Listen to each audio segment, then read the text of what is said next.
Olá, pessoal, boa noite. Sejam todos muito bem-vindos. A gente vai esperar mais uns 5 minutinhos para começar, porque tem algumas pessoas que estão pedindo o link agora para poder entrar. Então a gente começa umas 19h05.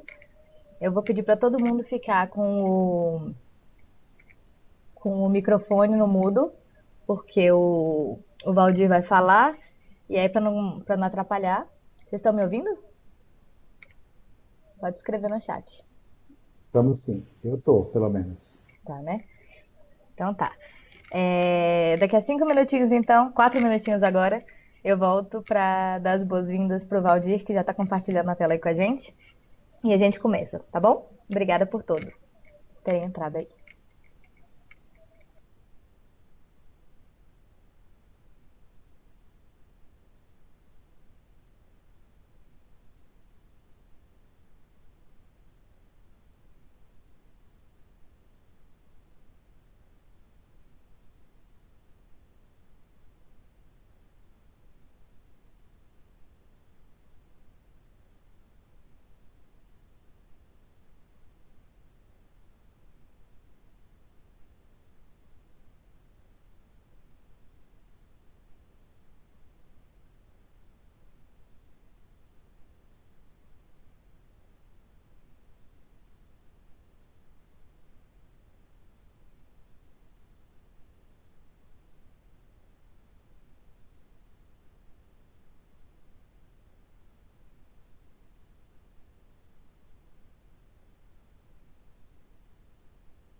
Pronto, voltei.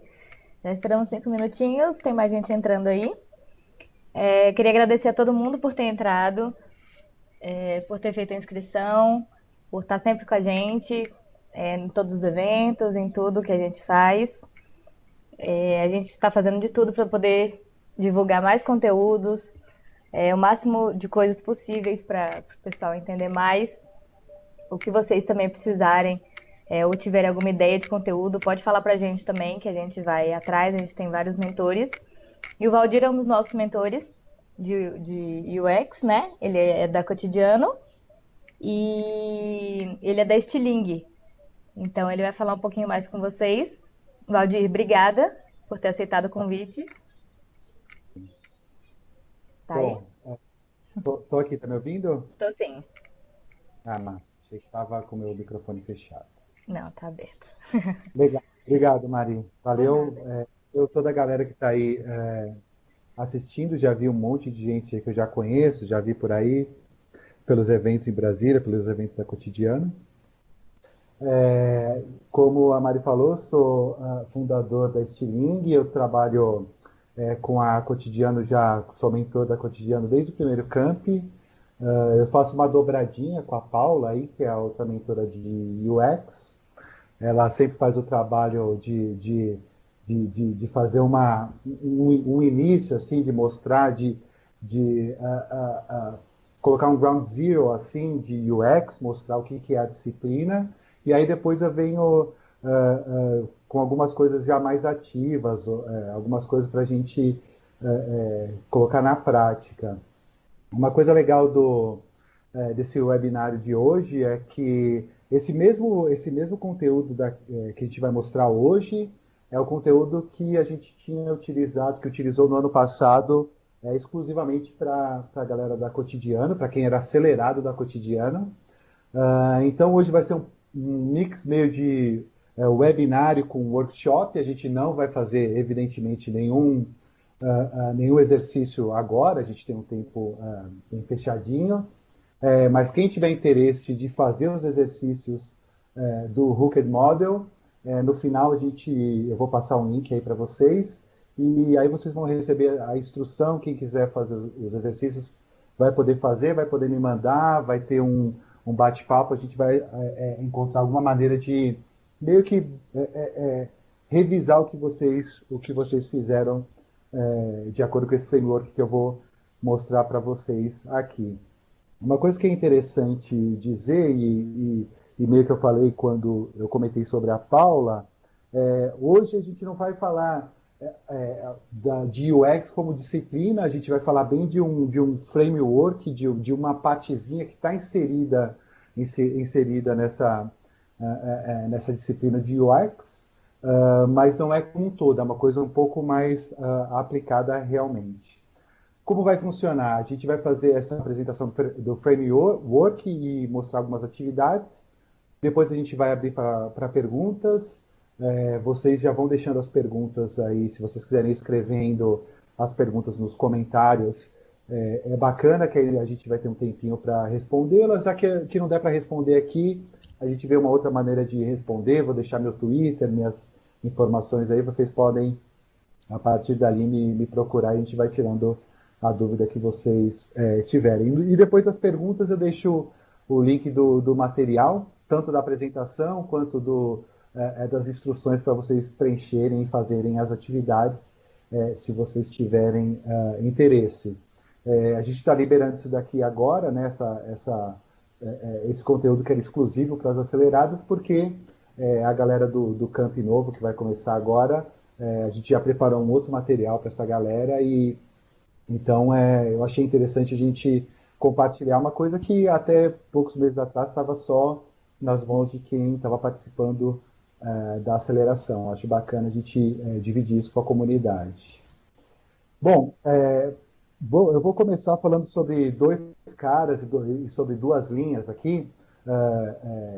A captologia é o estudo de como os computadores podem persuadir uma pessoa, como criar hábitos através de uma tela de computador ou de uma interface de modo geral. Essa é uma ciência. o cara que é o quase que o inventor, né, o que inventou a base para essa ciência é o professor B.J. Fogg. Ele é um cara interessante se vocês quiserem se aprofundar um pouco mais, vale a pena ir atrás do material dele, dos escritos dele, livros. Desse material que eu vou compartilhar com vocês, vão ter alguns links também, vocês não precisam ficar querendo anotar nada agora, que é só depois vocês irem atrás do meu link, que esse material vai estar com vocês. Mas é importante falar sobre captologia, porque o Hooked Model, né, que é o que eu vou mostrar para vocês hoje, ele é uma partezinha, ele foi construído em cima do que é a captologia, tá? Esse cara, B.J. Fogg, realmente é sensacional. Eu tive a oportunidade de fazer um dos primeiros cursos dele, online ainda. Ele ainda dá alguns cursos online, é mais difícil. Antes ele dava 4 por ano, agora me parece que é uma vez por ano e de vez em quando não tem. Mas eu vou passar depois como eu te falei, como eu falei para vocês, o link, e vocês podem ir atrás desse cara. E esse cara, então, ele deu uma sedimentada nessa ciência, e o Hooked Model, que eu vou mostrar para vocês aqui, já é uma versão adaptada do que eu uso, tanto da Estilingue quanto na Cotidiano, do livro desse Nir Eyal, é um cara também fantástico. Vale a pena ler o livro dele, como eu falei para vocês, o que eu vou mostrar hoje já é adaptado do que ele pensou há uns 2, 3 anos atrás, mas o livro dele é fantástico. Eu tenho aqui a página até dos dois, tá? Esse daqui é o laboratório do Dr. B.J. Fogg lá na Stanford, e esse é o livro do Nir. Vale a pena ir atrás desses dois caras, assim, se vocês quiserem se aprofundar no assunto. Bom, dito isso, vamos para o nosso modelo já adaptado, coisa que eu utilizo no dia a dia, tanto nas startups que eu trabalho na Estilingue, quanto na Cotidiano. E para começar esse bate-papo, eu queria colocar dois pilares aqui, e contar para vocês duas coisas que vai ser basicamente e realmente o pilar para tudo que a gente vai falar adiante. Esse é o case do bolo instantâneo, é um case bem famoso. Quase toda pessoa que fez MBA já tropeçou nesse case. A gente vai trazer ele aqui por alguns outros motivos, mas o que eu acho interessante desse case é o seguinte: a empresa que lançou o bolo instantâneo era é a mesma empresa que tinha criado antes com sucesso a panqueca instantânea. Você só precisava adicionar água e a panqueca estava pronta. Então você estava logo cedo, correndo, acabou de acordar, colocava água naquela mistura de panqueca, fazia sua panqueca rapidamente, comia, matava sua fome, tomava uma xícara de café e ia embora. É um produto que existe no mercado até hoje, né? E esses caras, essa mesma empresa falou, ok, a gente está atendendo esse público, a tecnologia existe, por que não fazer um bolo instantâneo? Pareceu ok, né? Realmente parece uma oportunidade. E foi o que eles fizeram, eles lançaram em 52 o bolo instantâneo, que foi assim recebido de forma péssima. Ninguém usava esse produto de maneira nenhuma. E foi um epic fail, como diria a molecada no Twitter. E eles se voltaram, né, voltaram para dentro e falaram, tá, o que aconteceu aqui?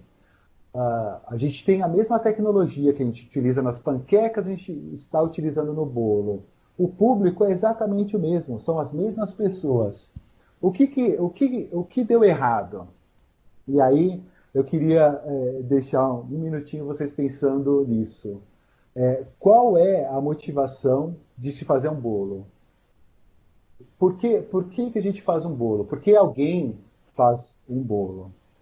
E aí, se você for pensar que na hora da panqueca ali, a motivação é a facilidade, é matar a fome e poder ir rapidamente para o trabalho, a gente não faz bolo para matar a fome. Não é, pelo menos, o motivo ou a motivação número um.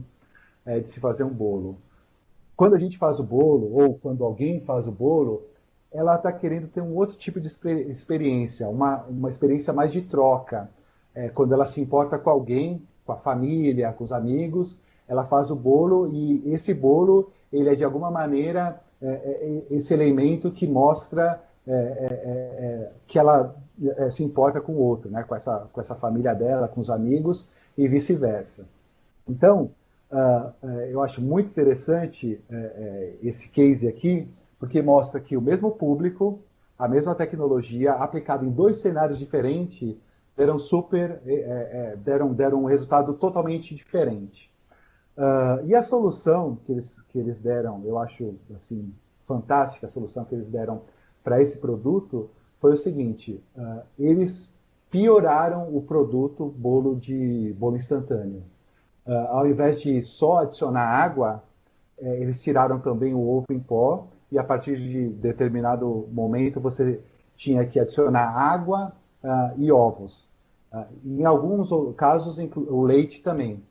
Porque o trabalho, né, do usuário ali, do cliente deles nessa hora, era importante, porque a motivação dessa pessoa, é cuidar, é se importar. Então, ela botar a mão na massa fazia muito mais sentido do que ela fazer algo instantâneo. Instantâneo, rápido e fácil não tem a ver com se importar, com trocar nesse nível de relacionamento que eu estou mostrando para vocês. Então, isso aqui é um primeiro pilar. Assim. A tecnologia é a mesma, o público é o mesmo, cenários diferentes, e os cenários, se você reparar, os cenários eles não são cenários externos. Ela faz ainda na cozinha, no forno, nada disso mudou. O que mudou foi alguma coisa interna nela, a motivação interna nessa pessoa, nesse usuário que mudou e fez com que os caminhos fossem completamente diferentes. E a solução, evidentemente, é fantástica. Um outro pilar que eu quero levantar aqui para vocês, que não está relacionado ao primeiro case, evidentemente,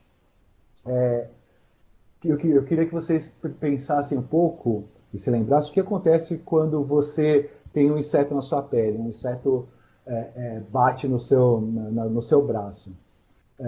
Basicamente, você corre e você automaticamente tira esse inseto dali, daquela coceirinha, você rapidamente tira. Mas para quem presta mais atenção, assim, se você reparar, mesmo tendo certeza que você tirou aquela formiga, aquele inseto do seu braço, você vai perceber que ainda continua coçando e você volta lá para coçar mais uma vez. Basicamente, o que acontece aqui é que, evolutivamente, nós aprendemos a responder estímulos e receber recompensa para isso.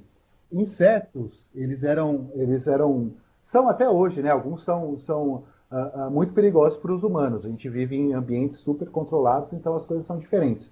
Mas, evolutivamente, era uma barreira muito grande. Então, indivíduos que começaram a checar 2, 3 vezes mais se um inseto estava na pele ou não, passaram a sobreviver. Dessa maneira, é o que eu disse no começo, evolutivamente a gente está desenhado para fazer esse ciclo, responder a estímulo e, na sequência, receber uma recompensa por isso. A recompensa, se você tem uma coceira, quando você coça, é uma recompensa. Você sente prazer nisso. Então, eu queria que vocês guardassem esses dois exemplos, esse case do bolo instantâneo, dessa coisa que vem de uma tudo, nada mudou, apenas a motivação interna do usuário, e essa questão que é bastante, assim, bastante ligada à evolução, de que a gente está desenhado para responder estímulos. Queria que vocês guardassem essas duas coisas. Ok, aí vocês podem estar pensando, ok, muito interessante, eu vou contar no bar, mas como eu vou colocar em prática na minha startup, no meu produto ou serviço aqui agora, né? E é disso que a gente vai falar um pouquinho. Antes de entrar com a mão na massa mesmo, a gente precisa entender bem o que é um hábito e por que e como ele é formado. Um hábito, ele é esse tipo de comportamento que a gente faz quase sem perceber que está fazendo. Às vezes a gente nem percebe que está fazendo, e às vezes é com pouquíssima tomada de consciência. A gente está na hora de ir para a cama, a gente vai lá e escova o dente. Você acabou de almoçar, você escova o dente. Você está bobeando, você está no Facebook, você não sabe nem bem o porquê. Isso é um hábito, é um comportamento que a gente faz sem pensar muito no que a gente está fazendo, tá? E eu queria mostrar para vocês também os dois elementos que formam um hábito. Um hábito ele é formado só quando esses dois elementos existem. Se um desses elementos existir separadamente do outro, o hábito ele não é criado. O primeiro deles é a frequência. Você precisa fazer algo com muita frequência, preferencialmente várias vezes ao dia, para que aquilo entre na sua rotina e vire um hábito. Mas só a frequência não é suficiente. Se isso que você está fazendo, se você não tem uma mudança de atitude com relação ao benefício disso que você está fazendo, pode ser qualquer coisa, pode ser desde passar fio dental a usar um produto ou serviço digital, se você não pensava de um jeito antes e ele de alguma maneira transformou a sua percepção sobre ele, você não vai conseguir criar um hábito. E isso eu não estou falando só de produtos e serviços digitais, estou falando de forma geral, hábitos de forma geral. Então, por exemplo, você, para começar a utilizar fio dental, você precisa utilizar, fica utilizando várias vezes ao dia. Mas você precisa também entender o benefício disso. Antes você achava, talvez só escovação tá bom, escovação mais Listerine já é bom, esse trabalho não é meu, esse trabalho é do dentista. E depois de um tempinho de uso, você começa a perceber que, não, cara, realmente é muito bom, eu tô satisfeito. E é interessante no caso do fio dental, que o benefício dele, se você for pensar no benefício real dele, ele aparece para a maioria das pessoas depois de meses de uso, às vezes até anos. Quando você procura novamente o seu dentista, ele fala que sua escovação está excelente, que você não tem nenhuma cárie, e você vai descobrir esse benefício. Mas, se o fio dental não entregasse um benefício rapidamente, ninguém esperaria 6 ou 12 meses para criar um hábito, né? A gente, psicologicamente, não aceitaria isso. Por isso que o próprio fio dental, a própria movimentação dele na sua gengiva, ele te causa algum tipo de prazer, e o motivo dele ter sabor também não é para limpar nada, ele não precisa ter sabor. Aquele sabor é só para você ter um benefício imediato com relação a esse produto. Então, voltando só para deixar claro, o hábito é esse comportamento que a gente tem sem pensar muito dele. E ele só existe, ele só é criado dentro da gente com frequência e mudança de atitude, né, com relação ao que a gente está fazendo. Um só deles não funciona para criar um hábito. Aí, uma outra pergunta que as pessoas podem estar fazendo agora, e elas fazem comumente, é por que eu vou precisar de um hábito, por que o usuário, o meu cliente, precisa de um hábito para o meu negócio dar certo? Bom, em primeiro lugar, muitos negócios dão certo sem hábito. Diversos negócios, por exemplo, uma seguradora, né? Não existe um flow que gere um hábito naquele indivíduo. Em produtos e serviços digitais, principalmente nos que a gente vê com maior sucesso, isso já é diferente. E o que ele traz de benefício? Geralmente, o lifetime value dele é maior. Lifetime value é o quanto um cliente vai te dar de dinheiro, né, de faturamento, durante o tempo que ele ficar com você, 2, 3, 10 anos. A sua flexibilidade de preço é maior, porque ele está engajado naquele sistema, você pode mudar o preço mais facilmente, é mais fácil o Spotify aumentando de 3 em 3 reais, porque você já está engajado naquele sistema. Ele sustenta o crescimento, que é muito importante para a startup, basicamente porque ele gera engajamento. e ele melhora a defesa. É mais difícil você perder um usuário, um cliente, se ele tiver engajado, se ele tiver hooked com a sua solução.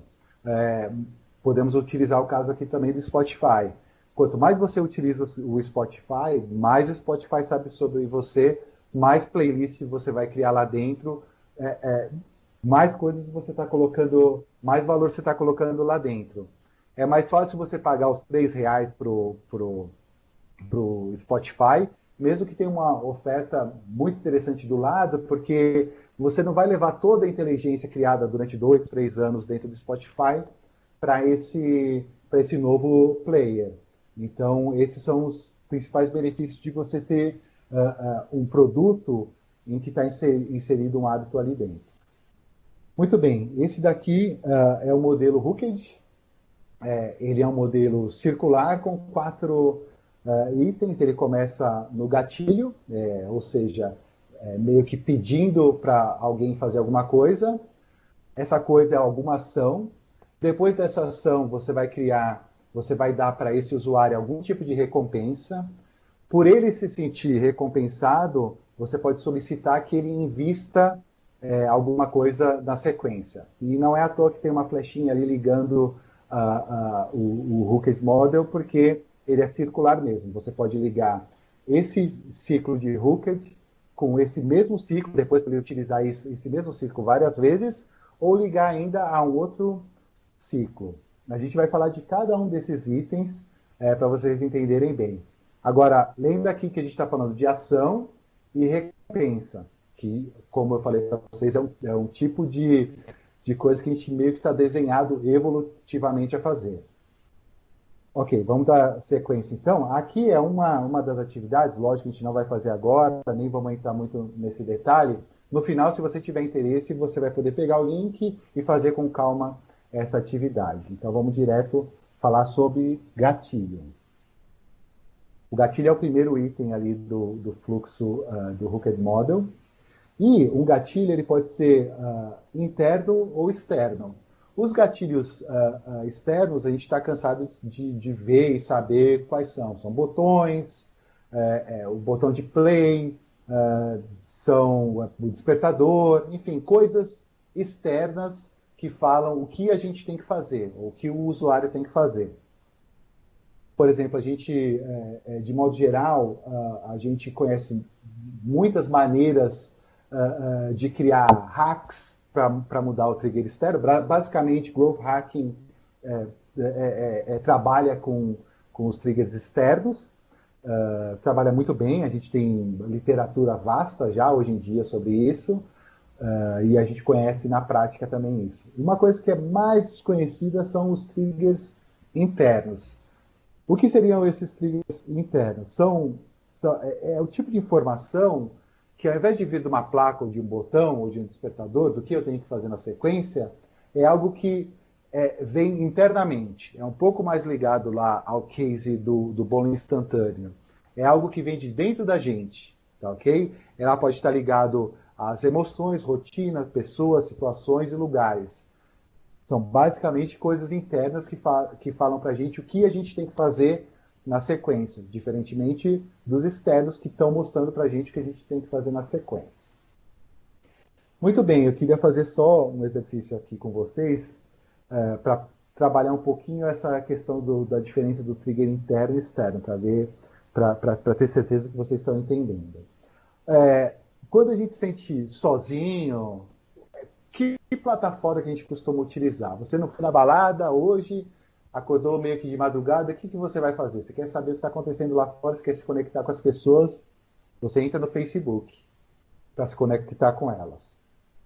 Mesmo que isso quase que seja uma não conexão, mas é um assunto para outra palestra. Mas perceba que quando a maioria de nós, a maioria das vezes que a gente entra no Facebook, não é porque a gente recebeu um push notification ou porque recebeu um e-mail. A gente tem o hábito de entrar no Facebook. E um dos itens, não é para todo mundo, evidentemente, um dos itens que faz a gente entrar no Facebook internamente é essa coisa da solidão. Estou sozinho aqui, ou aqui não está bom o suficiente, eu quero ver o que está acontecendo lá, seja lá o que for, dentro do Facebook. Quando a gente não tem certeza de alguma coisa, hoje a gente vai para o Google. Mais uma vez, não aparece a telinha do Google quando a gente está com uma dúvida. A gente tem a dúvida e automaticamente a gente vai pesquisar no Google. Quando a gente está entediado, final da tarde, cansou muito, está com a cabeça cheia, o que a gente vai fazer? A gente vai ver figuras, vamos ver fotos no Instagram, você vai ficar lá vendo fotos, descompilando um pouquinho.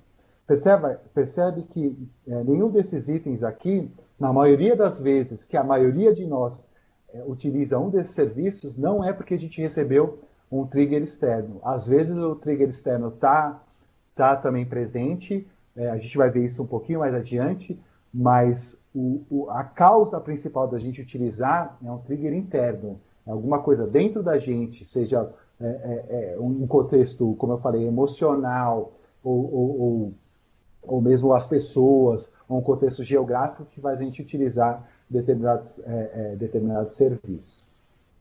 Aqui tem um exemplo maravilhoso, eu gosto muito, utilizo muito Pocket, que o Pocket, não sei, para quem não conhece, ele é um serviço que basicamente assim, a fachada dele serve para quê? Para você salvar um artigo que você tá lendo, que você não pode ler agora, para você ler depois. Isso é a fachada dele. O que está um pouquinho mais na pele, né, abaixo da pele, é o quê? Quando a gente está no Medium, ou está, enfim, na timeline que for, que a gente, pega notícias e artigos para ler, geralmente a nossa ansiedade fica muito alta, porque a gente tem muita informação, muita coisa para ler, e não sei se vocês sabem o que é FOMO, mas FOMO é um item muito utilizado na construção de produtos digitais, que é Fear of Missing Out, é como se fosse o medo de perder uma oportunidade, né? Toscamente traduzindo. Mas então a sua ansiedade quando você está vendo, você está dentro ali do Medium, com tanta coisa para ler, tem um artigo de UX, estão te ensinando como ganhar dinheiro com sua startup, como ter um projeto paralelo, é muita coisa e você não consegue ler. Parece que esse serviço serve só para você guardar aquele artigo para ler depois. Mas na prática, o que ele faz com você automaticamente? Ao você clicar em salvar para depois, a sua ansiedade baixa. Mesmo você não tendo lido, a questão de perder a oportunidade diminui drasticamente, porque você sabe que está guardado em algum lugar. Mesmo que você não leia esse artigo mais tarde, o básico ele fez, que foi baixar a sua ansiedade. E o que você vai fazer na prática é utilizar o Pocket, assim, a exaustão. A maioria das coisas, inclusive, que eu utilizo, que eu guardo no Pocket, eu não leio, mas ele serve muito para mim para baixar essa ansiedade. E aí, a questão do trigger interno e externo, ele é fascinante nesse produto, porque a gente está lendo um artigo, geralmente ali no browser, pode ser no celular, no nosso computador, e na hora que isso acontece, na hora que a ansiedade aumenta, na hora que esse medo de perder a oportunidade aparece, olha, se vocês olharem aqui, ó, um detalhe do meu browser, está aqui o botãozinho do salvar para depois. Então, ele consegue, esse produto conseguiu colocar no mesmo momento em que eu estou sentindo alguma coisa interna, uma ansiedade, um medo interno, ele consegue passar na mesma hora o trigger externo. Esse é o modelo perfeito de utilização do trigger, tá ok? Aqui é uma atividade relacionada aos gatilhos e, mais uma vez, vocês podem fazer isso depois. Vamos diretamente falar sobre as ações, que é o segundo passo do fluxo do Hooked. Então, um gatilho vai fazer com que o usuário, o cliente, faça alguma coisa na sequência, que seria uma ação. E quando eu estou falando de ação, se você reparar no exemplo que eu dei do Pocket, é uma coisa muito simples, é clicar num botão.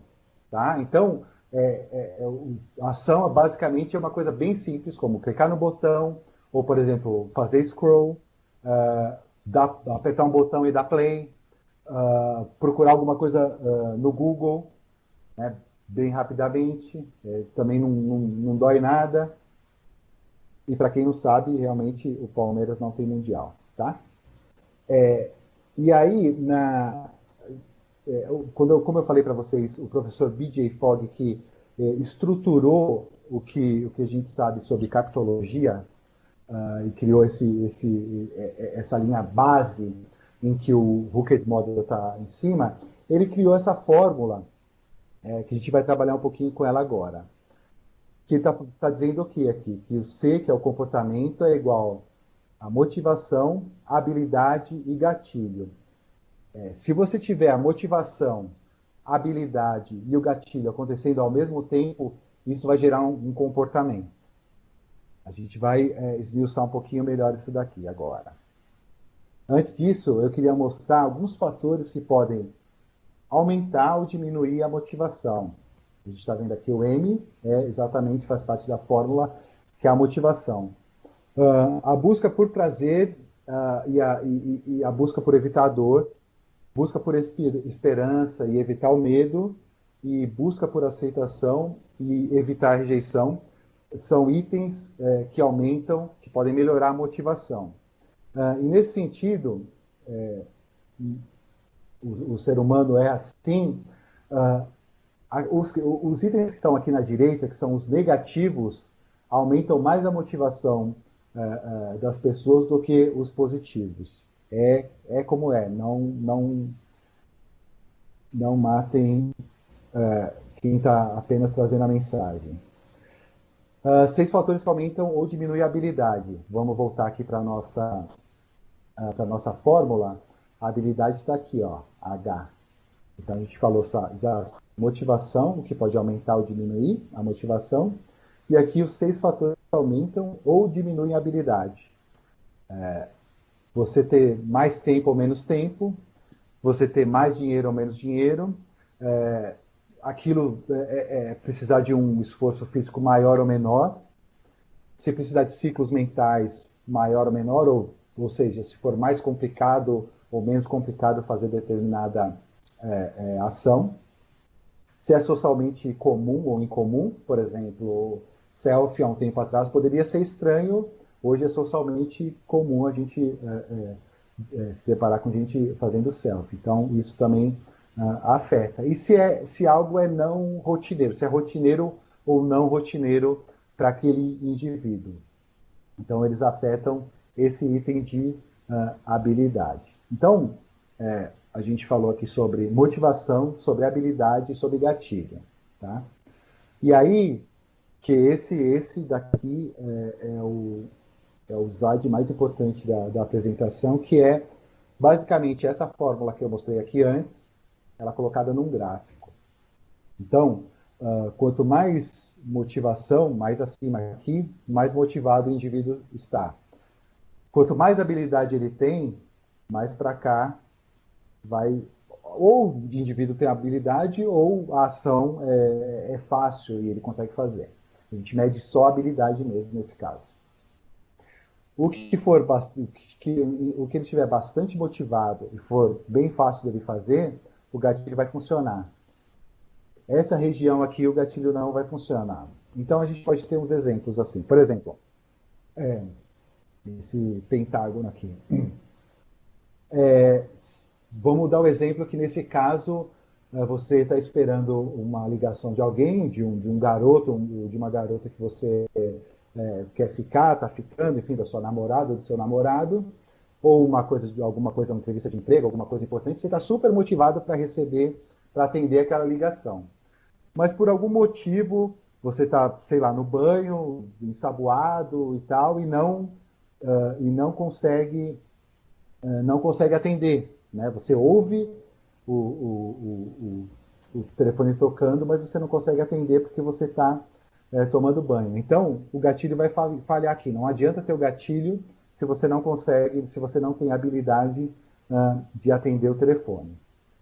Nesse caso aqui, ó, o gatilho, você está super motivado, né? Por algum motivo, você já estava quase saindo do banho, aqui já estava quase seco, deu uma corridinha, por estar muito motivado, perceba que ainda está bastante difícil, né?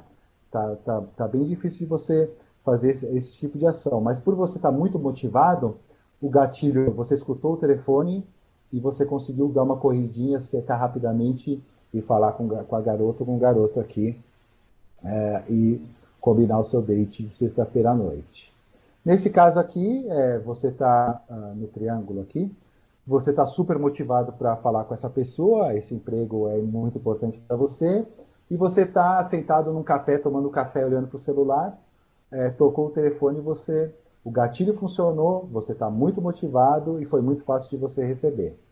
Então, esse item aqui, a gente utiliza, esse gráfico a gente utiliza muito para desenhar gatilhos e perceber a habilidade e motivação do indivíduo.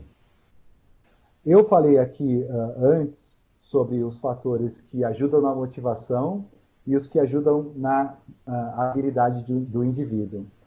É interessante a gente notar que é mais fácil a gente atacar os itens de habilidade, é mais fácil deixar algo mais fácil ou gerar habilidade no indivíduo do que você motivá-lo. A motivação é uma coisa bastante cinza, em que a gente não tem tanto controle. O nosso controle está muito maior na habilidade do que na motivação. E nesse caso da foto aqui, evidentemente, o gatilho falhou incrivelmente. Uma coisa importante para mostrar para vocês também é que os usuários, de forma geral, nós também somos usuários, né? A gente pode pensar por essa perspectiva. Os usuários eles estão nesse caminho para solucionar um problema. O relacionamento dele é com esse problema que ele quer solucionar. Nesse sentido, as nossas soluções, eu também sou um criador independente, né? E os nossos apps, as nossas soluções, pouco importam para o usuário. O usuário ele não tá nem aí para a gente, essa que é a verdade. Porém, o usuário está muito aí com esse problema. E ele quer resolver isso de uma forma assim, da maneira que dê menos desgaste para ele. Nesse sentido, as nossas soluções podem entrar na vida do usuário. Se ele tiver habilidade e motivação suficiente, ele vai passar pela nossa solução para resolver esse problema. Então, por exemplo, se a gente pensar no Uber, né? A gente liga para o Uber ou a gente liga mais em ter acesso a um carro que me leve daqui até acolá com um preço que a gente considera mais justo? Por exemplo, Cabify está entrando aqui em Brasília agora. Muitos de nós vão pular para o Cabify, testar lá, porque a gente não está preocupado com o Uber, né? E, na verdade, se vocês leram as últimas notícias sobre o Uber, a gente estaria até querendo sair do Uber, né? Mas também esse é um outro assunto.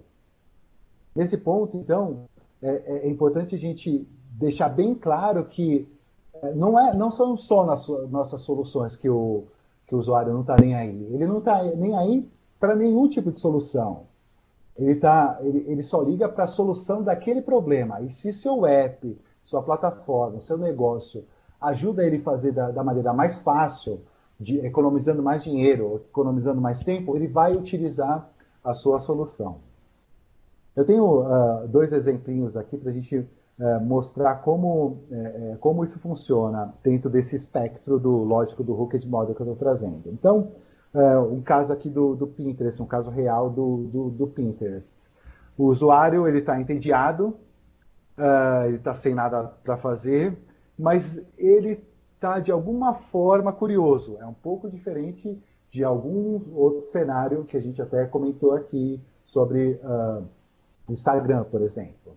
Então, o que ele vai fazer? Ele vai entrar no Pinterest porque aconteceu um trigger interno Ele vai ter a habilidade de entrar no Pinterest, porque ele está com o telefone na mão, ele tem o Pinterest instalado, ele entra no app e vai fazendo scroll, ele vai se alimentando, vai aliviando esse tédio, vai vendo referências interessantes e o mínimo de ação que ele faz é isso. A ação simples é scroll e o máximo que ele faz lá é dar like ou repinar, que é como, para quem usa o Pinterest, é como repostar um item no Tumblr ou no blog. Do Pocket a gente falou sobre esse, né? A gente fica bastante ansioso quando está vendo um feed de notícias, muita coisa para a gente ler, é coisa sobre economia, é coisa sobre nosso projeto paralelo, sobre nosso emprego, sobre UX, sobre startup, é muita coisa. Isso gera muito medo, gera muita ansiedade. O indivíduo vai clicar em salvar, vai aliviar a ansiedade e o medo dele. Sempre pensando aqui, todos os itens que a gente está falando lá antes tem que estar presente. Habilidade, tá? Motivação e o gatilho. Tudo isso tem que estar presente aqui. Nesses dois itens que eu falei para vocês até aqui, esses itens estão presentes. Aqui, atividade 3, já falei sobre as atividades. Se alguém chegou atrasado, no final a gente vai falar sobre as atividades novamente. E agora a gente vai falar sobre recompensa. Perceba que a gente está, de alguma maneira, sempre se referindo ou ao case lá do bolo instantâneo, ou ao caso lá dos insetos na nossa pele, da gente evolutivamente está desenhado para responder a estímulos e receber recompensa por ter respondido a determinados estímulos. Ele é o terceiro item aqui do fluxo do Hooked. E aí, eu queria um pouquinho antes de falar dessa parte da recompensa, um estudo dos anos 70 achou que seria a área do prazer do nosso cérebro, né? A gente achou por muito tempo, dos anos 70 até os anos 2000, que essa área era a área do prazer, né? Ela é ativada quando estamos engajados. E aí a gente tinha a percepção, né, os cientistas tinham a percepção de que isso daqui era a área do prazer. Quando a gente estava sentindo prazer, né, comendo aquele chocolate, ele ficaria iluminado. O que aconteceu num estudo de 2001 foi o seguinte: a gente entendeu que, na verdade, ele se ilumina, o cérebro se ilumina, no que a gente chama de sistema de recompensa hoje, ele se ilumina, na verdade, na antecipação do prazer.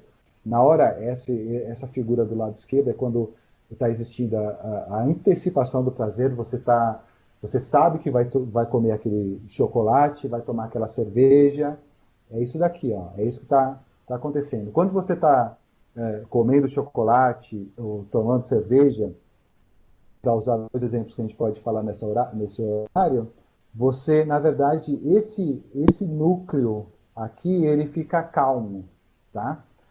Então, na verdade, o que move a gente é a antecipação do prazer, e não o prazer em si. A gente fica muito mais motivado com o poder ter o prazer do que a hora que a gente está sentindo prazer.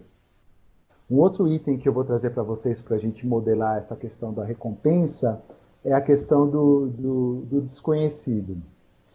Quando a gente recebe uma recompensa que ela é variável, você não sabe se você vai receber ou não, ou qual recompensa será, isso também engaja muito mais o ser humano e, na verdade, esse mesmo tipo de teste foi feito com animais e seres humanos também, e que, basicamente, você tinha um botão e caía algum tipo de recompensa para você, para um grupo de indivíduos. A recompensa caía todas as vezes que apertava o botão, e para o outro grupo, você apertava o botão e nem sempre a recompensa caía. O que a gente conseguiu ver nesse estudo?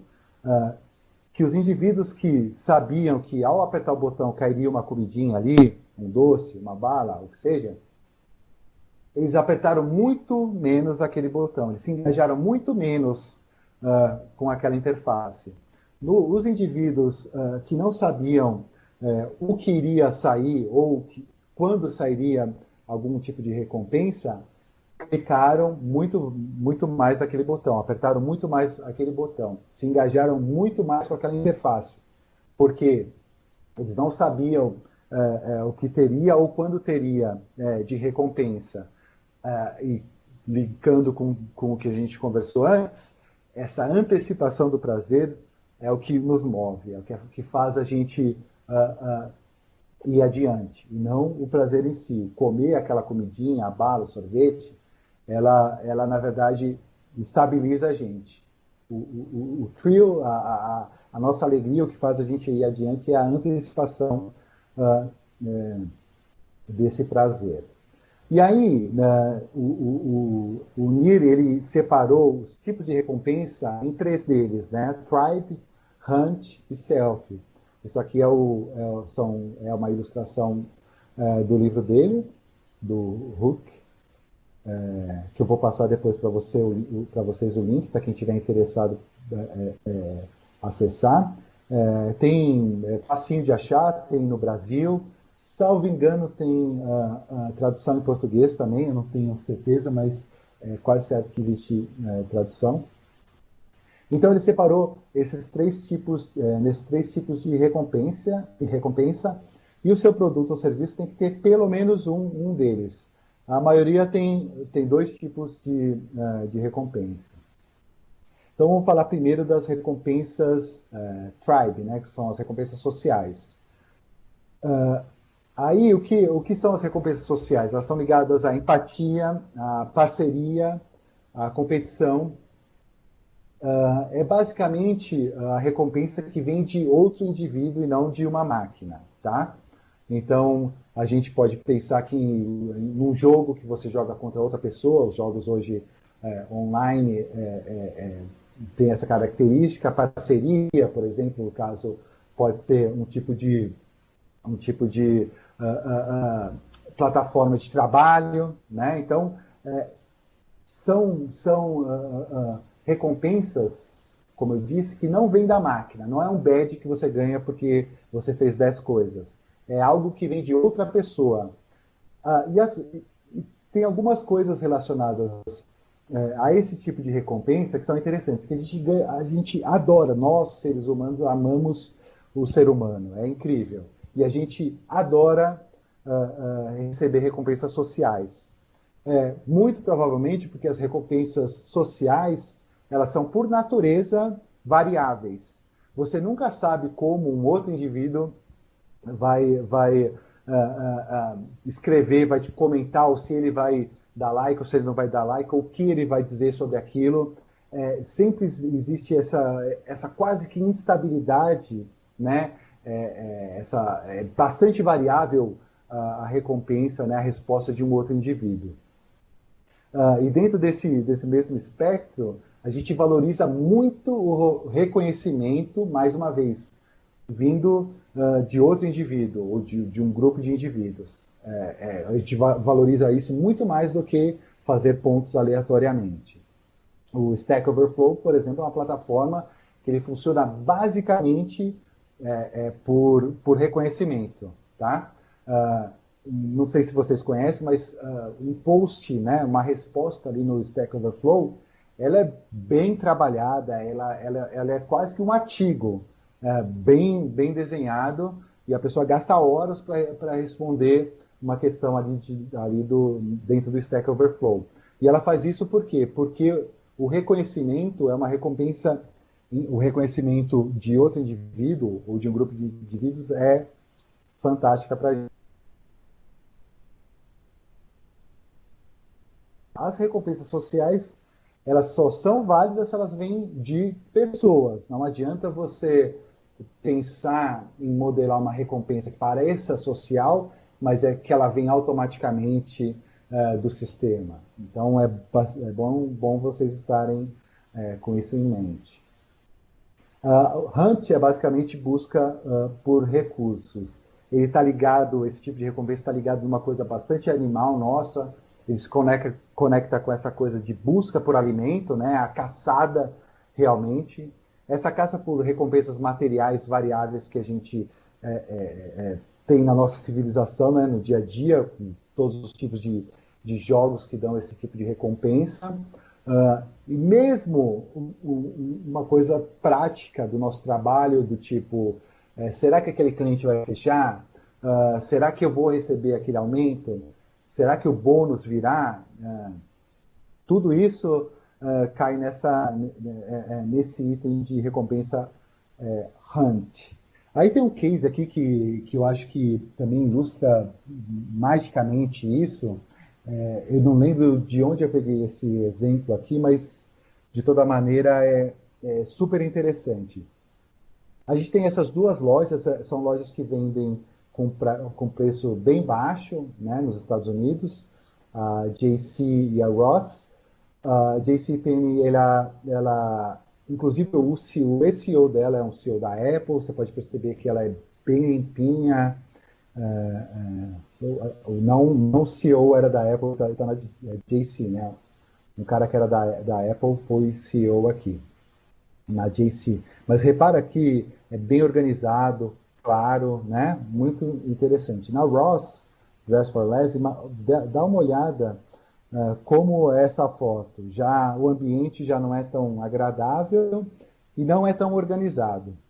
E tem uma dessas empresas aqui que está sofrendo e a outra está crescendo bastante. Bom, naturalmente, por essa ter uma estética mais agradável, a gente chutaria que essa está crescendo e essa está em maus lençóis, né? Mas é justamente ao contrário. Na JC, você chega aqui, basicamente, o que você vai fazer? Eu quero uma jaqueta, você vai no lugar onde tem jaquetas, vai ver a jaqueta que você gosta, e vai estar lá P, M, G, GG, pega a sua G, vai para o caixa e compra. Na Ross, na verdade, você tem que literalmente caçar o que você quer. Então você vai comprar uma blusa aqui, você tem que ver o que você gosta. Quando você acha que você gosta, precisa ter do seu tamanho, às vezes não tem, né? É super variável o que tem aqui. E o ticket médio da Ross é bem maior da JC. Mas basicamente porque nós, seres humanos, a gente dá muito valor para o nosso próprio trabalho. Então, como você teve que garimpar a sua blusa, você dá muito mais valor para aquilo. Aquilo é um achado para você. No caso da JC, é um tipo de serviço que a gente já está bastante acostumado, a gente quase que não trabalhou, eles deram de bandeja para a gente. Numa, a gente teve que trabalhar mais. A gente paga mais por essa do que a que deu para a gente de mão beijada. Então, eu acho que isso ilustra bastante esse tipo de recompensa aqui por recursos, né, o Hunt. Exemplos aqui desse tipo de recompensa. Uma timeline, um newsfeed, basicamente é isso, né? Você não sabe o que vai ter depois, você vai caçando ali, é super variável. O terceiro item é o self, ou seja, a busca por autorrealização. Se a gente for pensar, inclusive, a ilustração aí de um videogame, a primeira coisa que vem na nossa cabeça realmente é videogames, né? Então, passar de fase sugere essa questão da gente ter um domínio de certa competência. E aí, de repente, você pensa, bom, ok, eu não jogo videogame, eu não jogo mais, nunca joguei videogame, não estou entendendo o que você está falando. Esse tipo de joguinho aqui, eu sei que você joga todos os dias, que é a sua caixa de entrada, né? O seu Gmail, o seu e-mail do trabalho, ou uma to-do list. Eles também utilizam princípios de recompensa de jogos, que você vai completando e ganhando experiência e dominando competências, e isso faz você seguir adiante. Uma coisa que é importante fazer uma pausa aqui nesse momento é o seguinte: parece que é muito fácil manipular, né? Se você pode chamar esse tipo de framework de manipulação. Mas o que é incrível no ser humano é que ele tem um pino de segurança. Por mais que pareça que ele consiga ser totalmente manipulável, e eu acho que a palavra manipulação ela traz muita coisa negativa, mas você pode controlar esse indivíduo. Existe, inclusive na teoria da autodeterminação, vale a pena vocês irem atrás, se vocês quiserem se aprofundar nesse tema também, mas basicamente é o seguinte, o indivíduo não é à toa que o agente Smith está aí nessa tela. Um indivíduo, quando ele percebe que ele está sendo dominado, né, ou manipulado, para a gente utilizar a palavra que tem mais esse teor mais negativo, o que acontece? Ele vai se rebelar na hora. Ele vai perceber que ele está sendo dominado e vai se rebelar, ele vai sair do sistema.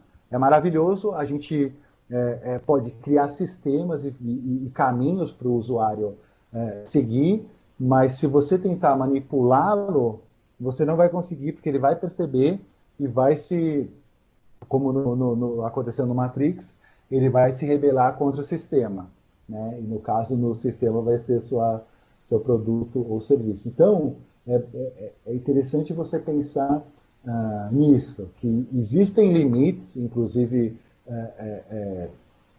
que você pode ir adiante ou não, mas mesmo que você queira avançar muito, esse pino de segurança vai jogar contra você. Então, apenas não façam isso. Essa aqui é a quarta atividade, falamos sobre a atividade no final, quem chegou um pouquinho depois aí, a gente vai falar sobre atividades, já já.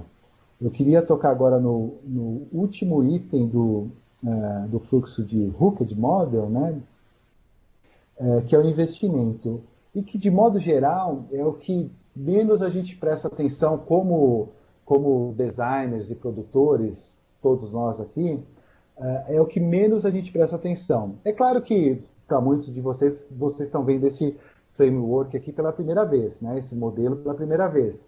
Mas, de alguma maneira, se você for pensar como você desenha o seu produto ou serviço, você passa por esses itens, mesmo sem saber que existe esse tipo de modelo, você passa naturalmente por esses itens. Um item que, de modo geral, fica de fora é o investimento. Eu queria falar um pouquinho sobre isso com vocês, porque eu acho que vale muito a pena vocês prestarem atenção nesse item. Um usuário comum investe basicamente para ter benefícios futuros. Então, o que um usuário, um cliente, investe dentro de uma plataforma? Você pode investir dinheiro dentro dessa plataforma, ou seja, você pode comprar, ou seu dinheiro pode estar dentro dessa plataforma, né? Num banco, por exemplo, ou se você compra bitcoins, seus dados pessoais podem estar dentro dessa plataforma, querendo ou não, é uma maneira de você investir dentro dessa plataforma, o compromisso emocional com aquilo, o esforço, você trabalhou muito para aquilo, lembra lá da lojinha Ross, tempo, você pode dedicar tempo ali, ou capital social. Esse daqui é basicamente o que um usuário, um indivíduo convencional, investiria para ter benefícios futuros. Ele não investe a troco de nada, ele só investe para ter um benefício futuro. A gente vai falar um pouquinho mais sobre isso. A importância dessa fase de investimento. Basicamente, essa fase de investimento ela vai carregar o próximo gatilho. Se vocês lembrarem do ciclo, ele termina em investimento e volta com a flechinha para o gatilho.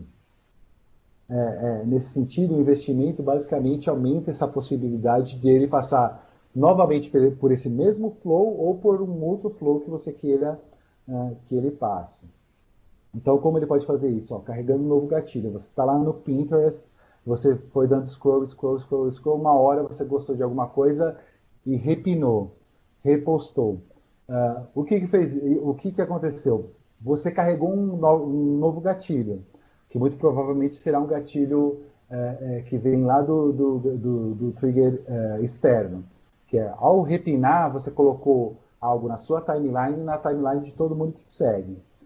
Quando alguém interagir com aquilo, o Pinterest vai te avisar e você vai voltar num outro flow, mas você vai entrar dentro da plataforma novamente e pode ter certeza que ele está pensando em todos os itens novamente quando você voltar plataforma vindo de um trigger externo.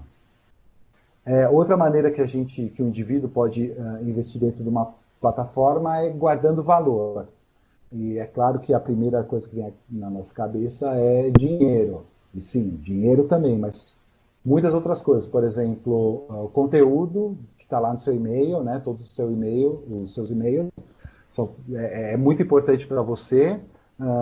E a sua história está lá dentro, né? A sua vida está lá dentro de alguma maneira. Coisas que você precisa acessar estão ali dentro. Então, de alguma maneira, isso é um valor também. Por exemplo, o Guia Bolso, ele tem todo o seu histórico, o histórico das suas finanças, né? Então, são dados super sensíveis que estão dentro dessa plataforma. Um investimento bastante grande, né, para qualquer pessoa. E mesmo seguidores dentro do Twitter são também, também um valor. Você pode ter seguidores dentro de uma plataforma, não é tão fácil você ter essa mesma quantidade de seguidores de outra plataforma. Então, aquilo não deixa de ser um valor que está preso ao produto. Um outro tipo uma outra maneira de guardar também esse tipo de valor é o que? A gente falou de conteúdo, dados sensíveis e seguidores. Aqui é reputação. Eu dei o exemplo aqui do Airbnb, mas poderia ser Stack Overflow ou qualquer outra coisa que você começa a ficar ranqueado dentro dessa plataforma específica, tá?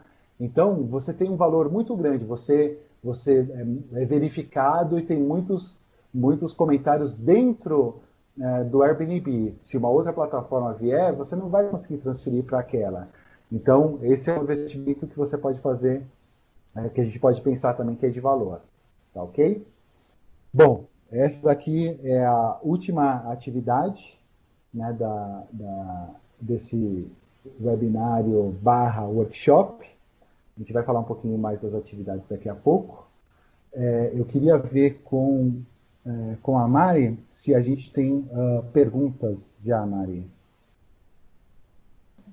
Podemos abrir sim. Se o pessoal quiser fazer pergunta aí, gente, pode escrever no chat, que aí o Valdir vai respondendo. Tá bom, vamos ver aqui o que nós temos já por aqui. A Paula está online, é? Ela tava aí, não sei se ainda tá, deixa eu ver aqui. Tá, Tá. tá lá, tá lá. Ouvi dizer que ela tá. Aí, ela respondendo. Ela respondeu, boa. Vamos ver. Tá difícil achar aqui as perguntas. Ó, o Wesley fez uma pergunta aí. Tá. Se quiser, eu vou procurando pra vocês lá de cima. Se você puder, Tá bom. ele pode ser aplicado. Ó, o Wesley está perguntando aqui: o Hooked é uma análise para todo o app ou ele pode ser aplicado para uma atividade ou tarefa específica do app? Por exemplo, converter ativações. Na verdade, ele funciona num ciclo curto, né?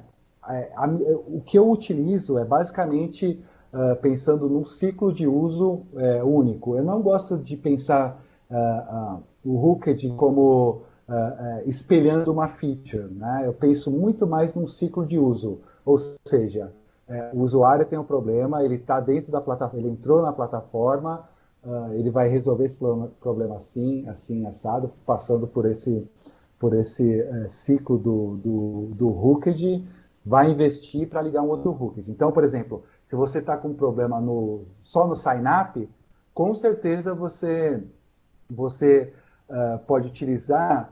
Na verdade, assim, no sign-up é uma coisa. Provavelmente você não utilizaria a Hooked porque você não teria um hábito no sign-up, uma utilização única. Mas a questão de se pensar num flow que do sign-up, né? Pensa bem, se for do sign-up, criando aquela curva, passando pelo gatilho, passando do gatilho, passando na ação, que é fazer o sign-up, a recompensa que é falar, olha só, aqui você, sei lá, você vai investir de forma fácil e você já ganhou R$ 10 para investir. Então você já deu uma recompensa para ele ali. E aí, para investir, você vai ter que fazer agora o sign-up completo, vamos supor. Então, aí você faz o sign-up completo. O que a gente fez aqui? Então, a gente estava com um problema no sign-up. Provavelmente, isso que eu estou colocando aqui não vai melhorar o sign-up, mas vai melhorar mais o embarque desse usuário na plataforma, né? Porque, como eu disse, o sign-up é uma coisa muito específica dentro de uma plataforma. E o embarque também é específico e muito importante, muita gente tropeça nessa parte. Mas então, só para pensar no exemplo do sign-up, você pode fazer esse tipo de abordagem. Por exemplo, se você está com problemas de sign-up, com pouca gente chegando na sua plataforma, você começa com um gatilho, a pessoa faz o sign-up, é ação fácil, você dá uma recompensa de R$ 10 e aí você pede um investimento, sem investimento, por exemplo, olha, se você indicar 5 pessoas para fazer, se essas 5 pessoas fizerem o sign-up, você ganha mais R$ 50 para investir aqui dentro da plataforma. Essa é uma maneira, por exemplo, de utilizar esse modelo para você aumentar o Hooked Model. É uma das maneiras.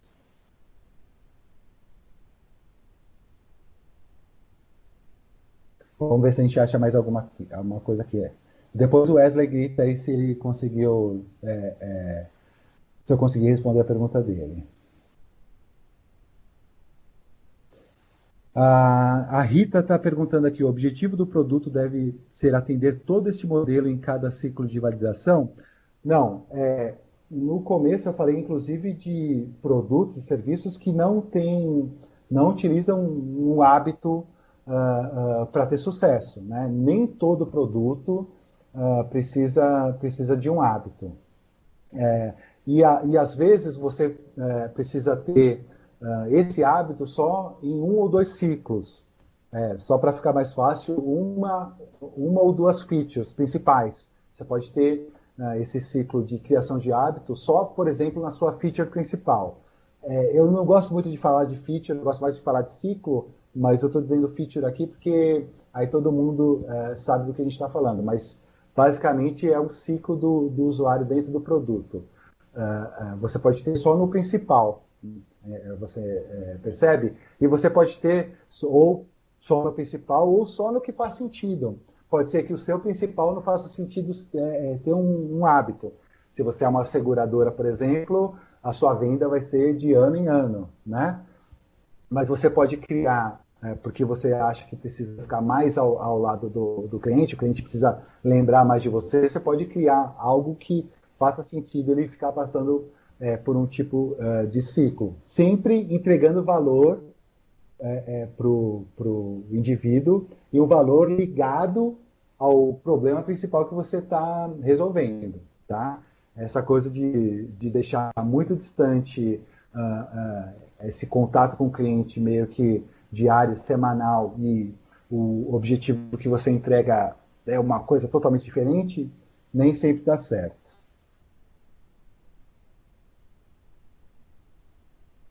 Vamos ver se eu acho mais aqui. Você achou alguma aí, Mari?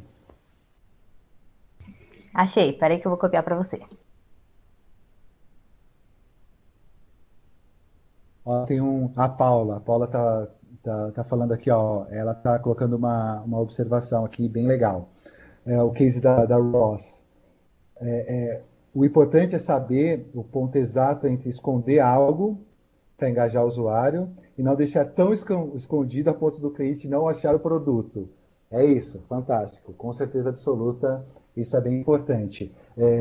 Porque para você passar esse case da Ross para o produto digital, ele é uma coisa bem interessante de a gente pensar. Os problemas são muito maiores no produto digital, principalmente porque o produto digital, em tese, ele está querendo resolver um problema bem objetivo. No caso de quando você vai numa loja como a Ross, você está querendo comprar roupa, blusa, mas você não sabe qual blusa. A blusa meio que tivesse eu gostar, né, um outro tipo de uso. Mas é interessante, sem dúvida, não deixar tão escondido, não. Boa dica da Paula aí.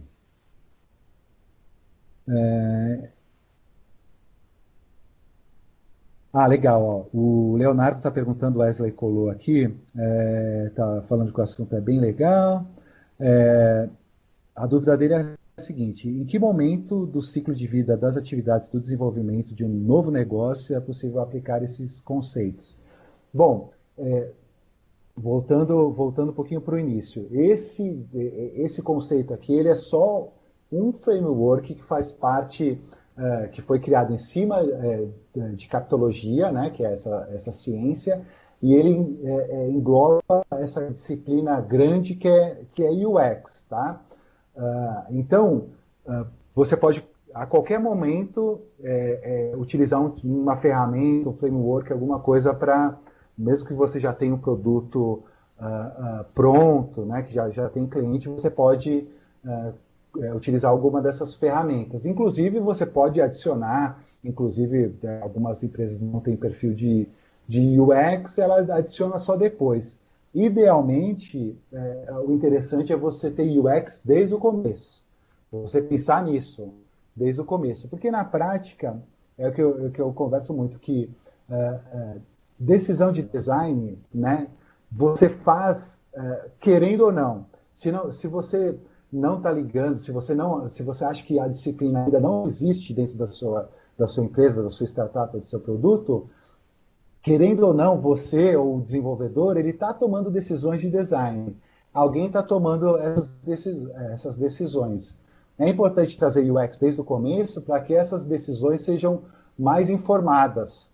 Tá? Então, de alguma maneira, todos nós somos designers. Quanto antes você colocar essa disciplina na sua startup, melhor. Nada impede de você colocá-la depois, se você não pensou nisso antes. Mas, mais uma vez, só lembrando que essa daqui, o que eu demonstrei hoje, é uma das ferramentas. Tem várias ferramentas que você pode utilizar. A Mari tem alguma na manga aí? Coloquei aí Tem. embaixo. Essa do Diego aí, eu queria saber mais. Eu não conheço, para falar a verdade, essa Octalysis do Yu Kai Show. Não sei se a Paula conhece essa metodologia. E se ela não conhece, eu vou querer depois conversar com o Diego do Gastrobox para trocar umas figurinhas aí. Quero saber mais. Se a Paula conhecer, ela vai dar um grito aqui e falar, e a gente falar. Ô, Paula, você está com áudio aí? Você quer falar um pouquinho desse item? Se ela estiver comigo, ela pode falar, pelo menos a percepção dela da diferença de um e outro.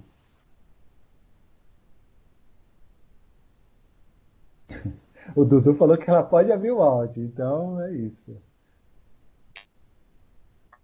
Oi, gente, dá para me ouvir? Ah, dá sim. Vou fechar aqui o meu. Fala aí, Paula. Oi, gente, tudo bem? Poxa vida, eu não queria entrar aqui no meio, tava achando tão interessante.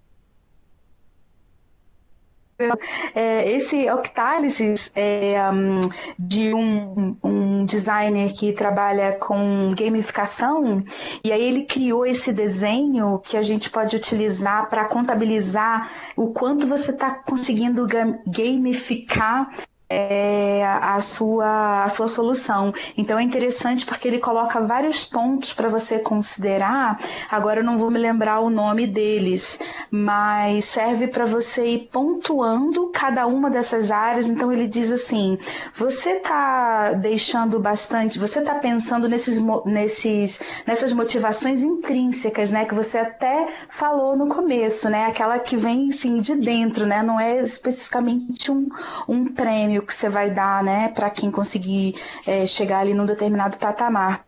Então é interessante porque ele já determina alguns pontos para você considerar. Será que nesse meu produto aqui, e é específico para gamificação, né? Para você aumentar aí o engajamento do usuário. Então eu acho que ele quis saber a diferença, né?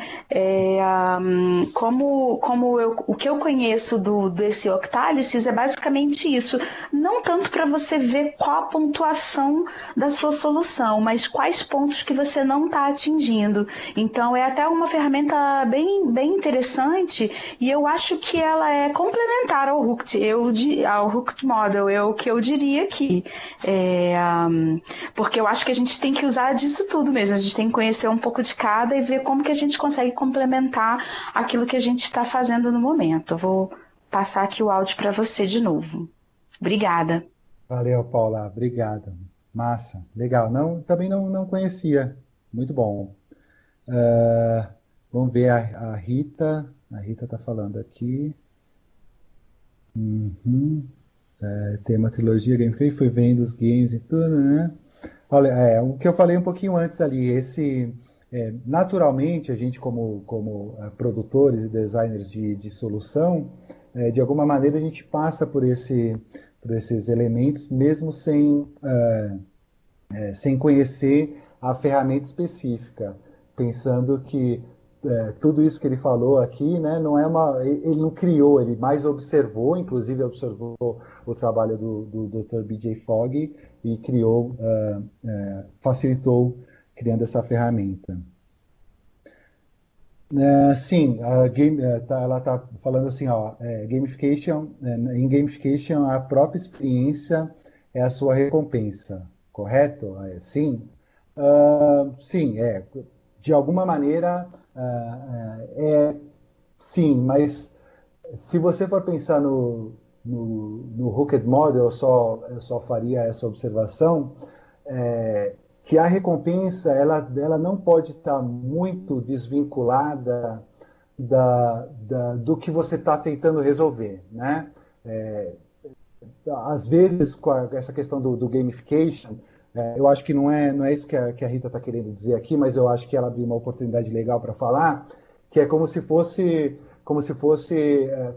colocar um item novo no seu carro, né? Você pode, tá tudo pronto agora, eu vou colocar a gamification em cima. Não é bem assim. O trabalho tem que ser feito bastante olhando a experiência, tá? Em alguns casos, como ela disse aqui, o gamification, o retorno que aquilo te dá é a própria experiência. Mas eu acho interessante, e também gamification é uma coisa que faz parte dessa disciplina mais abrangente que é UX Design. É importante a gente olhar com o mesmo cuidado que eu estou pedindo para que vocês olhem aqui o Hooked Model, como uma ferramenta que pode ser utilizada, e é importante que vocês entendam ela do começo ao fim, né? Eu acho que isso é bem interessante e a Rita levantou essa bola aí. O Bruno está falando se começou faz tempo, começou faz muito tempo, Bruno, mas vai ter reprise aí. Como a Mari vai passar um link mágico aí para vocês. O Wesley está levantando a bola aqui, ó, para eu fazer o meu merchan. Wesley é parceria, hein? Apesar de ser Flamengo, é parceria. Ninguém perguntou nada sobre o Palmeiras, se o Palmeiras tem Mundial ou não. Gostei. O Wesley está falando para eu contar um pouquinho sobre Stiling. O Rafael Nunes, olha, o Rafael Nunes deu uma risadinha ali sobre o Palmeiras. Tá falando para eu contar um pouquinho sobre o trabalho da Stiling. A Stiling, ela existe há 5 anos já, e a gente atende 2 públicos distintos. A gente atende o fundador, que a gente chama internamente, que é o fundador não técnico, ou seja, aquela pessoa que tem uma ideia, conhece muito do seu negócio, de uma indústria, mas ela não sabe como fazer essa transição para o mundo digital. Ela não é desenvolvedora, não conhece do tipo de business que acontece no mundo digital e não conhece essas questões de UX, coisas que a gente conversou hoje. Então, a gente atende A maioria, inclusive, dos clientes da Stiling vem desse público que a gente chama de fundador não técnico, um cara que conhece muitão da área dele, mas pouco da área digital e não é um desenvolvedor.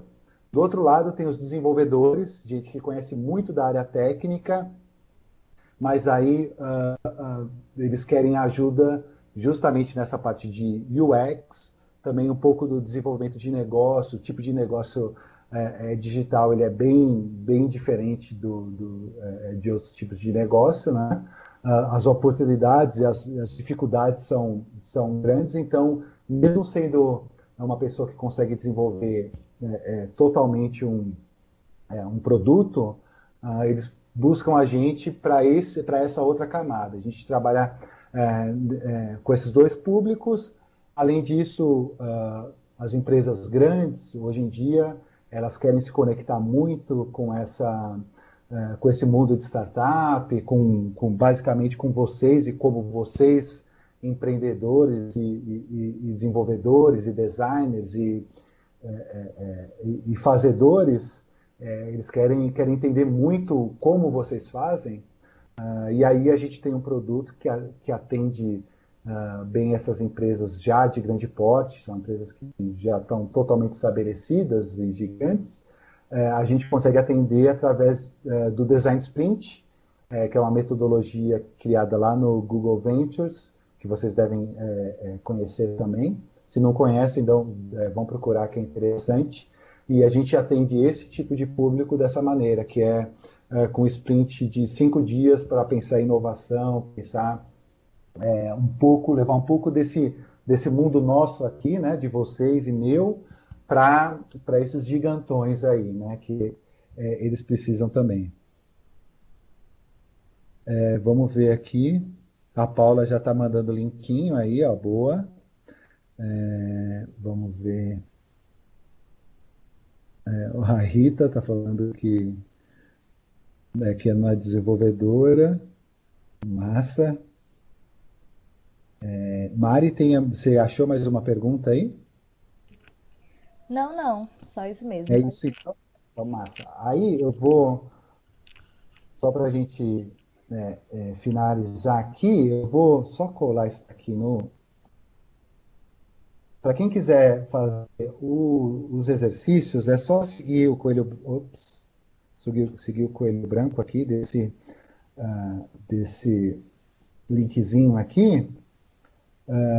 Que vai ter um micro formuláriozinho, só o seu nome e e-mail, e aí eu vou passar tanto essa apresentação quanto os demais links que eu falei do BJ Fogg, o link para vocês acharem o livro do Nir, que vale muito a pena, bem interessante, mesmo tendo passado aqui por essa horinha, eu acho que ainda vale a pena. Eu vou colocar também o meu About Me, aí é facinho de vocês me acharem em qualquer um desses lugares.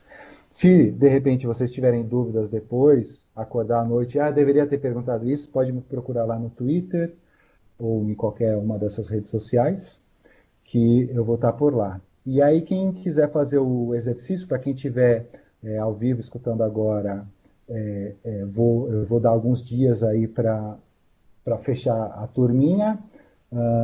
Para quem estiver escutando no futuro, manda um e-mail para mim através desse link, procura esse link, completa lá esse formulário, são 2 itens sobre o formulário, e aí depois a gente vai fazer algum tipo de revisão. Vocês vão mandar para mim esse trabalhinho e eu devolvo para vocês algum tipo de revisão. Lembrando que esse workshop aqui, até agora, ele era exclusivo das aceleradas da Cotidiano. A gente está abrindo aí, junto com o Cotidiano, essa brecha, dividindo com a comunidade. Eu acho muito legal, é característica da Stiling fazer isso, é super característica da Cotidiano também, devolver para a comunidade esse tipo de coisa. E espero revê-los aí, ou por algumas das redes sociais aí, ou quem sabe no programa de aceleração, onde a gente vai ter já um material novo para a galera que entrar lá. Tá bom? Obrigadão aí para a galera, para a Mari, pro Weslão aí que está longe. Ah, obrigada, Valdir. Eu que A Paula agradeço. estou aqui. Muito Ah, massa. Paulinho, obrigada também pela presença, viu? Pô, foi massa demais. Brigadão. Aí sigam o Coelho Branco, siga aquele link lá que, e se vocês quiserem, pode fazer os exercícios aí que vai ter alguma devolutiva para vocês. Isso, Massa? obrigada, gente. Boa noite. Obrigada a todos os participantes. Depois a gente vai compartilhar essa gravação, porque foi gravada, a gente vai compartilhar no nosso canal do YouTube, para quem quiser assistir de novo ou para quem não pegou desde o começo. E a gente já está com outros webinários também, então vai acompanhando lá no Simpla, nas nossas redes sociais, para vocês poderem participar de todos, porque todos a gente está fazendo com conteúdos que sejam bons e interessantes para empreendedores, né?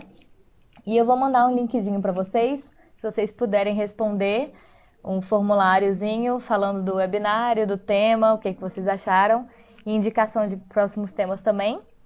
A gente agradece, tá bom? É isso, boa noite a todos. Obrigada de novo, Valdir. Obrigada, Paulinha. E até a próxima. Um beijo e boa noite, gente.